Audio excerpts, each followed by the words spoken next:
అదే RTV app వార్తల్ని క్షణాల్లో చదివే అవకాశం ఉంటుంది. ఒక న్యూస్ పేపర్, ఒక టెలివిజన్ ఛానల్ మీ చేతుల్లో ఎప్పుడూ ఉంటాయి. ఈరోజు మా అధినేత మాజీ ముఖ్యమంత్రి వర్యులు పులివెందుల పులిబిడ్డ వైఎస్ఆర్ కాంగ్రెస్ పార్టీ నాయకుడు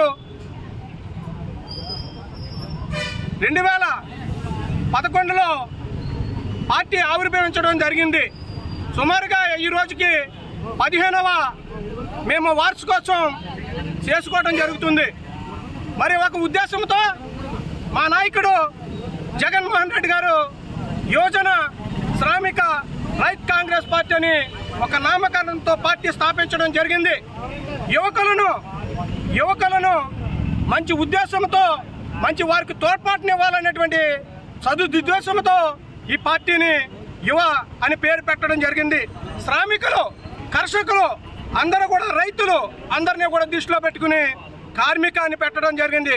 అలాగే రైతు కాంగ్రెస్ పార్టీ అని రైతులను ఉద్దేశించి కూడా ఈ పార్టీ స్థాపించి యువజన శ్రామిక రైతు కాంగ్రెస్ పార్టీ అని నామకరణం చేయడం జరిగింది. పులివెందులలో ఇడుపులపాయ తండ్రి గారు వారి యొక్క పాదాల చెంతన ఈ పార్టీని ప్రారంభించడం జరిగింది. మరి అలాంటిది ఈవేళ ఈ రోజుకి మేము 15వ సంవత్సరంలో మేము అడుగు పెట్టడం జరిగింది. మా నాయకుడు ఏ విధంగా పోరాట పటిమతో పుట్టినటువంటి పార్టీ మీ అందరికీ తెలిసినదే.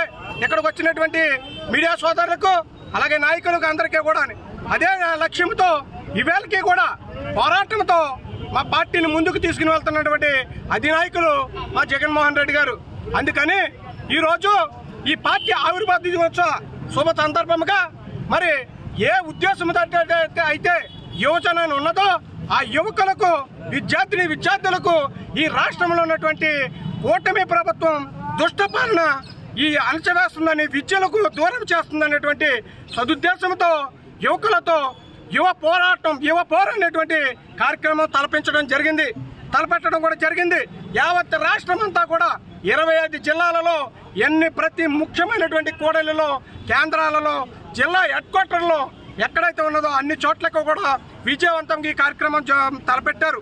మరి ఇటు విద్యార్థుల తల్లిదండ్రులు, విద్యార్థులు అందరూ కూడా ఈ కార్యక్రమంలో పాల్పంచుకుంటున్నారు. మరి అందరూ కూడా మన అమలాపురంలో ఉన్నటువంటి బిఆర్ అంబేద్కర్ కోనసీమ జిల్లా కలెక్టర్ వర్యులు వారి యొక్క అమలాపురం మా యొక్క జిల్లా పార్టీ అధ్యక్షులు పినిపే విశ్వరూప్ గారి యొక్క సారథ్యంలో కలెక్టర్ గారికి ఒక వినతి పత్రం సమర్పించడం జరుగుతుంది. మరి ఇక్కడికి వచ్చినటువంటి యువకులు, పెద్దలు, విద్యార్థులు, తల్లిదండ్రులు, మన వైఎస్ఆర్ కాంగ్రెస్ పార్టీ కుటుంబ సభ్యులు అందరూ కూడా అక్కడ అమలాపురం వచ్చి అమలాపురంలో ఉన్నటువంటి కార్యక్రమాన్ని కూడా విజయవంతం చేయవలసిందిగా ఇటు మీడియా మిత్రుల ద్వారాగా అలాగనే ఇటు సభాపూర్వకంగా మీ అందరికీ కూడా 2 చేతులు జోడించి నమస్కారాలు తెలియజేసుకుంటూ ఆ కార్యక్రమాన్ని కూడా విజయవంతం చేయవలసిందిగా మీకు మన అందరినీ కోరటం జరుగుతుంది. జై జగన్, జై జగన్, వైఎస్ఆర్ కాంగ్రెస్ పార్టీ, వైఎస్ఆర్ కాంగ్రెస్ పార్టీ, జై జగన్, జై వైఎస్ఆర్, జోహార్ వైఎస్ఆర్, జోహార్ వైఎస్ఆర్. ఈరోజు మన వైఎస్ఆర్ కాంగ్రెస్ పార్టీ ఆవిర్భావ దినోత్సవ శుభాకాంక్షలు తెలియపరుచుకుంటూ, మన పార్టీ ఎన్నో కష్ట నష్టాలని అనుభవించి ఎన్నో కష్టాల నుంచి ఆవిర్భవించినట్టు పార్టీ మన వైఎస్ఆర్ కాంగ్రెస్ పార్టీ. అది మీ అందరికీ కూడా తెలుసు. ఎటువంటి కష్టాలను ఆయన ఫేస్ చేశారు, ఎలాగ ఈ రోజున ముఖ్యమంత్రి స్థానాన్ని అధిష్ఠించారు, అవన్నీ కూడా మీ అందరికీ తెలిసిన విషయమే. ముఖ్యంగా ఏంటంటే ఆయన ఎప్పుడూ కూడా ఒంటరి పోరాటమే చేస్తాడు.